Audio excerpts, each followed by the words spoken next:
Hi Capricorn, welcome to Higher Source Tarot for your Is It in the Cards Love Tarot reading for October 2022. This is a love reading for all Capricorn, Sun, Moon, Rising, and Venus. Thanks to all of you for all the support. I send you love and the energy to attract more love into your own lives every day. And if you are new here, welcome. I post new readings on Friday, then again on Monday. So if a reading doesn't fit, just come back in a couple of days so you can watch a new reading. Fridays are always a general reading, so those will bring in aspects of money, career, love, and everything in between. Mondays are something different every week. So of course today is a love reading, but it's the only time I do a love reading all month. Next week will be something else. Could be a detailed Celtic Cross or a Law of Attraction tarot card reading. If you like tarot and you like the channel, I'd love to invite you to subscribe to Higher Source Tarot. All right, what advice do you have for Capricorn? Sun, Moon, Rising, and Venus about love, please. What does Capricorn need to know about love for the best and highest good of all concerned with Capricorn? Messages for Capricorn about love, please. All right. We will start here by drawing 3 cards to represent your energy, 3 cards for the person you're attracting, 3 cards on the advice. Your energy is the Star, the Hermit, and the Queen of Wands. Their energy is the Moon, the 7 of Pentacles right together. The advice, we've got the 10 of Pentacles. I like it. The 8 of Swords. We do have that 5 of Swords, but I don't see that as a negative here. So we have 3 major arcana here. We've got Aquarius, Pisces, Virgo. We've got quite a bit of earth here, Taurus, Virgo, Cap. A little bit of fire, a little bit of air. Well, I do feel like this is you've got a match here. I like their energy. I feel like they've been waiting for you. That's really what I got in here. That 7 of Pentacles especially, it's a new phase here. And the Moon is an important card, but we'll talk about that. You know, you have the Star in the order. The Moon comes right after the Star, and then the Sun comes right after the Moon. So anyway, the Star we know is wish fulfillment, but she's also the goddess of truth. And so I do feel like there's something here about really finding true love. Finding what, you know, if you've had some relationships where you bent your standards, that's what I get. Like you kind of leveled down and took on some projects here or there, or you took on people that it did not work out with, but I feel like you knew that. Okay, you've got some wisdom coming in on this. But with the Star energy, it's like getting an exact match. Okay, what you put out there, and be very clear with the universe. You've only got 7 billion people to choose from. So be clear, because guess what? That person, all those qualities, and I've known lots of people in my day-to-day life who have done that. And the people they've attracted are just right for them. There's nothing off at all. It's beautiful. And I've seen the same people with people they made no sense with. So I'm telling you, it works. But with the Star energy too, you are going to be attracting people. There's an inner peace and tranquility. It's like you're emanating this beautiful energy, and people feel that. When you get farther down the major arcana, closer to the world, it's an ascension. And so that energy is... It's nirvana that is coming from within you. Now with the Hermit being here, the Hermit is wisdom. So I do feel like, again, that the Hermetic teaching is know thyself. And I feel like that's important here because a lot of this has to do with you knowing yourself. And that's your point of attraction. So it's not so much about, again, trying to fix somebody else up. And they've been waiting for you too. They already come complete. They're coming ready for you.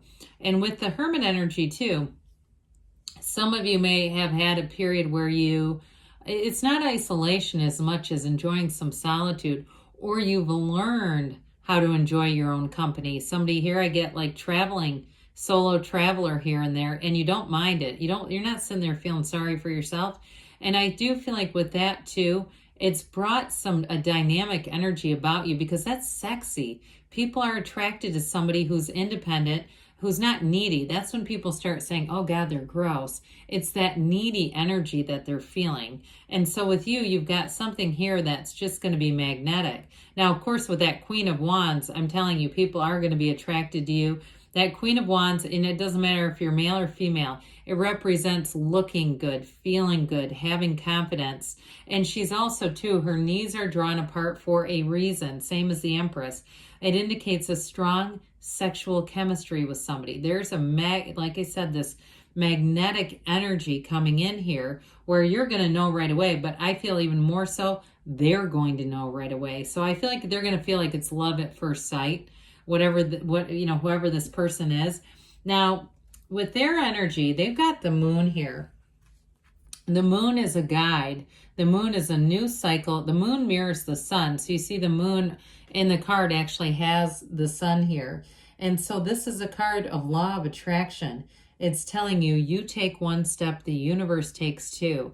And that's how the two of you come together. Now, again, this is their energy. So I do feel like it's an energy for them of having a journey, okay? A journey of themselves, for some of you too, whoever you're attracting, they've had some real dead ends with the relationships. And you might relate to that too, where they've had just people that haven't been a match. But I do feel like you balance each other out really well with this moon energy. And I just heard telecommunications. And I don't know if that means they work in something like that, or they're in some kind of software or technology or something like that. But I do get that off of the moon as well.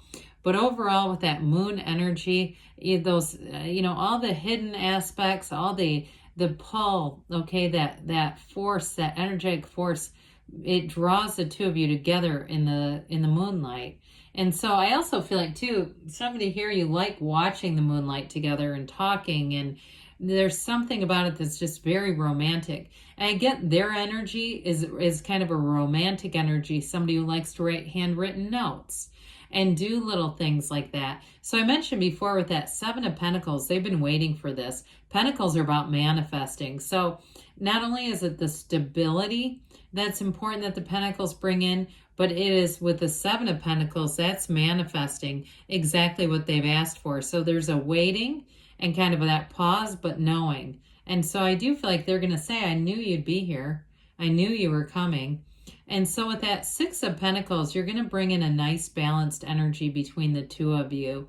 And there's a real give and take here. I do feel like too, it feels like consolidating homes and things like that, and being able to identify what should stay and what should be sold and all that kind of stuff. I feel like between the two of you, you end up making a little bit of money off of things that you don't need anymore. I just get that. I know it's kind of a mundane fact, but I feel like that money, you end up doing something fun with it. And especially those of you that haven't met somebody might be like, what the hell? But I do get that. I get something with that Six of Pentacles. And I don't know too, I mentioned the telecommunications piece. If this person in general, for their job, or they have some kind of a side business where they sell things, I keep getting this thing of selling things and making bits of money off of it. But that's not a bad trait to have. So the advice here, we've got the arrows of love, but we've got the wealth card, but it's actually a card of leaving a legacy. So I do feel like with that Five of Swords is, it feels like being a victor more than a victim. If you've had those of you, or if it's them too, that you've had some relationships that were challenging, where it felt like you wasted time. I hate to say that because nothing is wasted in God's economy, but with that Five of Swords, there is going to be a change coming in. The Eight of Wands is momentum. It's the arrows of love, yes, but it's also a momentum that shifts your energy forward.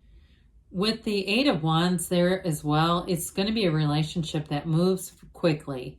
It feels like the certainty of this, there's no reason not to. And so the Eight of Wands is vibration, it's rhythm, but it's also underlying unity. So there's going to be an evolution here. And it's exciting. Wands bring in that energy of excitement, of a fervor, of feeling alive again. So the Ten of Pentacles, I mentioned, is leaving a legacy, but I also feel like it's a representation of a true commitment. With that Ten of Pentacles, tens are about dominion, perfection, and real brilliance. And so with the Ten of Pentacles, there's going to be long-term stability, but it's harmony in all areas. So you make sense together financially. Your families you get along, fine with each other's friends. Things come together easily under the Ten of Pentacles. And there's a really strong attraction too. And so I do feel like with that Ten of Pentacles, that couple that's in the backdrop, the way they really just gaze at each other and to some extent ignore their surroundings. That's that kind of attraction where you feel at times like you're the only two people in the world. And so there's something really strong here. So yes, it's in the cards, Capricorn. Let's see here what the angels have to say for you. What else does Capricorn need to know about love, please? Messages for Capricorn about love. Advice for Capricorn, please.